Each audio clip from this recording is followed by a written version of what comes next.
So, very good evening, students. Today, I will teach you a very important topic, and the name of the topic is the difference between practice and practice. जी हाँ, practice और practice के बीच में क्या difference होता है, ये आज मैं आपको सिखाऊंगा. देखिए, सबसे पहले स्पेलिंग का ही डिफरेंस है, जो आपको बिल्कुल क्लियर दिखाई दे रहा है. Practice PRACTICE. जी हाँ, इसमें क्या आ रहा है, इसमें आ रहा है सी. और दूसरा जो वर्ड है इसमें आ रहा है PRACTISE. क्लियर. तो सबसे पहला डिफरेंस है इन दोनों के बीच में स्पेलिंग का. अब बात करते हैं दोनों के प्रोनाउंसिएशन की. क्या दोनों के प्रोनाउंसिएशन में किसी प्रकार का कोई डिफरेंस है? तो इसका जवाब है इन दोनों के प्रोनाउंसिएशन में किसी प्रकार का कोई डिफरेंस नहीं है. दोनों का प्रोनाउंसिएशन प्रैक्टिस से आता है. प्रैक्टिस. हमने पिछले वीडियो में देखा था एडवाइस और एडवाइज, इन दोनों में डिफरेंस था. जी हाँ, प्रोनाउंसिएशन को लेकर दोनों में डिफरेंस था. ADVICE इसको हम बोलते थे एडवाइस, और ADVISE इसको हम बोलते थे एडवाइज. ज आ रहा था इसमें. लेकिन यहाँ पर प्रैक्टिस और प्रैक्टिस, सी वाले में और एस वाले में, इन दोनों के प्रोनाउंसिएशन में कोई डिफरेंस नहीं है. दोनों को हम प्रैक्टिस ही प्रोनाउंस करेंगे. आगे बढ़ते हैं. दूसरा इन दोनों के बीच में जो डिफरेंस है वो मेन डिफरेंस है. PRACTICE ये एक नाउन है. क्या है ये? नाउन है. और इसका हिंदी में हम बोलेंगे अभ्यास. क्या बोलेंगे? अभ्यास. और PRACTISE ये क्या है? ये एक वर्ब है, और हिंदी में इसको हम बोलेंगे अभ्यास करना. जी हाँ, इसमें एक्शन छुपा हुआ है. वर्ब है, ये क्रिया है, एक्शन छुपा है. तो अभ्यास करना इसका हिंदी में अर्थ होगा. चूंकि ये वर्ब है तो इसकी चार फॉर्म है. जिस प्रकार से हर वर्ब की चार फॉर्म होती है, जैसे कि गो, वेंट, गॉन, गोइंग, ईट, एट, ईटन, ईटिंग, उसी तरह से प्रैक्टिस, प्रैक्टिस्ड, प्रैक्टिस्ड और प्रैक्टिसिंग चार फॉर्म होगी. क्लियर है? तो चलिए कुछ एग्जाम्पल के द्वारा इसको समझने की कोशिश करते हैं. मैं वापस रिपीट कर देता हूँ आपके सामने. प्रैक्टिस PRACTICE ये नाउन है, इसका हिंदी में अर्थ होगा अभ्यास. और PRACTISE ये एक वर्ब है, इसका अर्थ होगा अभ्यास करना. जी हाँ, और इसकी चार फॉर्म होगी. आगे बढ़ते हैं. जैसे कुछ सेंटेंस आपके सामने लिखा है. फर्स्ट सेंटेंस है this will sharpen your skill. This will sharpen your skill. अब दिस के बाद में कौन सा वर्ड आएगा? प्रैक्टिस आएगा या एस वाला प्रैक्टिस आएगा? कौन सा आएगा ये हमें बताना है. तो this will sharpen your skill, यह तुम्हारी स्किल को शार्पन कर देगा. क्या कर देगा? यह डैश तुम्हारी स्किल को शार्पन कर देगा, मतलब और भी ज्यादा बढ़िया कर देगा. तो यह अभ्यास तुम्हारी स्किल को शार्पन कर देगा.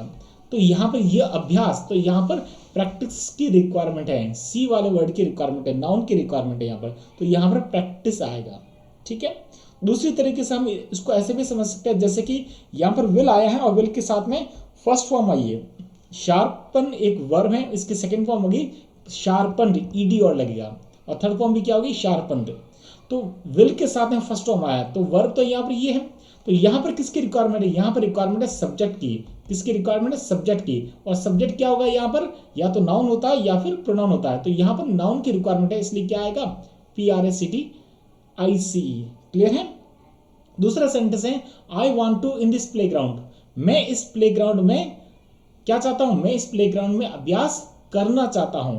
तो यहाँ पर अभ्यास करने का सेंस आ रहा है, इसलिए यहाँ पर प्रैक्टिस ये तो नहीं आएगा, PRACTICE जरूर आएगा.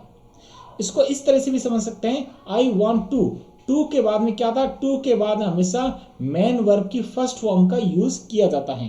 तो यहाँ पे टू के बाद किसकी फॉर्म आएगी? मेन वर्ब की, वर्ब की फर्स्ट फॉर्म आएगी. इसका मतलब क्या आएगा? PRACTICE. क्लियर है? आगे बढ़ते हैं. तीसरा सेंटेंस है all the players are right now. सारे प्लेयर्स जो हैं ठीक अभी क्या कर रहे हैं? अभ्यास कर रहे हैं. सारे प्लेयर्स ठीक अभी अभ्यास कर रहे हैं. तो अभ्यास करना आ गया, इसका मतलब यहाँ पर वर्ब आ गई. एक और चीज को समझते हैं. यहाँ पर ऑल द प्लेयर्स आर आ चुका है, और आर क्या है? प्रेजेंट कंटिन्यूस टेंस की हेल्पिंग वर्ब है. और प्रेजेंट कंटिन्यूस टेंस की जब हेल्पिंग वर्ब इस आर में से कोई भी आता है तो उसके साथ में मेन वर्ब की ING फॉर्म आती है. क्या आती है?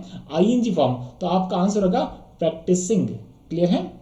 आगे चलते हैं. Makes a man perfect dash makes a man perfect. अभ्यास जो होता है आदमी को परफेक्ट बनाता है. अभ्यास आदमी को परफेक्ट बनाता है. कौन परफेक्ट बनाता है?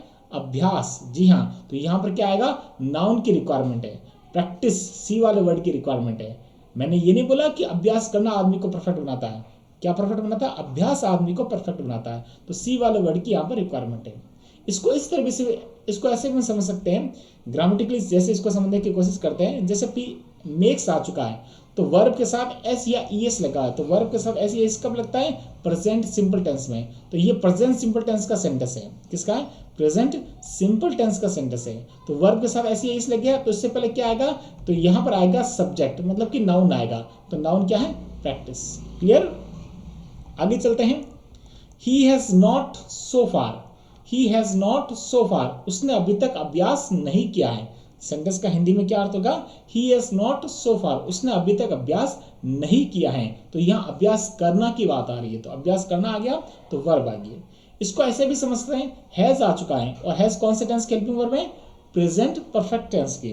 तो ये प्रेजेंट परफेक्ट टेंस की हेल्पिंग वर्ब है, तो हैज के साथ में थर्ड फॉर्म आएगी, क्योंकि प्रेजेंट परफेक्ट टेंस में थर्ड फॉर्म का यूज किया जाता है। तो यहाँ पर आंसर होगा प्रैक्टिस्ड। क्या आंसर होगा? प्रैक्टिस्ड। क्लियर है? I will not do any, I will not do, sorry यहाँ पे लिखा हुआ I will not do any today, मैं आज कोई अभ्यास नहीं करूंगा। क्या अर्थ होगा इसका? मैं आज कोई अभ्यास नहीं करूंगा। I will not do, do का अर्थ यहाँ पर है करना। क्या अर्थ है यहाँ पर? करना। और विल ये हेल्पिंग वर्ब है, इसके साथ में फर्स्ट फॉर्म है ये डू।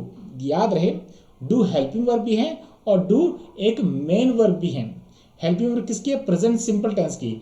और मेन वर्ब जब होती है तो इसका हिंदी में अर्थ करना। तो आई विल नॉट डू, मैं नहीं करूंगा। और जब ये मेन वर्ब होती है तो इसकी सेकंड फॉर्म होती है डिड, और थर्ड फॉर्म होती है डन, और आईएनजी फॉर्म होती है doing. I repeat, do, did, done, doing. क्या फॉर्म से इसकी? Do, did, done, doing. तो यहाँ पर ये क्या है? ये मेन वर्ब है, और मेन वर्ब की कौन सी फॉर्म है? फर्स्ट फॉर्म है। और ये क्या है? Helping verb will. तो विल के साथ में फर्स्ट फॉर्म का यूज हुआ, इसका मतलब ये सेंटेंस हो गया फ्यूचर सिंपल टेंस का। आई विल नॉट डू, मैं नहीं करूंगा। क्या नहीं करूंगा? कोई अभ्यास नहीं करूंगा। तो यहाँ पर क्या आएगा? अभ्यास, मतलब कि यहाँ पर नाउन की रिक्वायरमेंट है। दूसरी, इसको ऐसे भी समझ सकते हैं अपन, जैसे कि विल आ चुका है, फर्स्ट फॉर्म आ चुकी है, हेल्पिंग वर्ब का काम हो गया, मैन वर्ब का काम हो गया, और मैन वर्ब के बाद क्या आता है? हमेशा ऑब्जेक्ट आता है। तो यहाँ पर ऑब्जेक्ट की रिक्वायरमेंट है, और ऑब्जेक्ट भी क्या होता है? एक नाउन होता है। तो यहाँ पर ये आ गया। ऐसे भी समझ सकते हैं, एनी आ चुका है, एनी क्या है? डिटर्मिनर है, और डिटर्मिनर के साथ हमेशा किसका यूज होता है? एक नाउन का यूज होता है। तो यहाँ पर क्या आएगा? प्रैक्टिस आएगा। क्लियर? आई होप आपको ये सारे सेंटेंस समझ में आ चुके होंगे, और प्रैक्टिस के बीच में जो डिफरेंस है वो आपको क्लियरली समझ में आ चुका है। यदि आपको वाकई में समझ में आया है तो मेरे चैनल को आप सब्सक्राइब कीजिए, और इसको लाइक कीजिए, और ज़्यादा से ज़्यादा शेयर कीजिए, ताकि बहुत सारे स्टूडेंट्स को इसका फायदा पहुंच सके। Thank you very much. एक नई वीडियो के साथ जल्दी मिलूंगा। Thank you.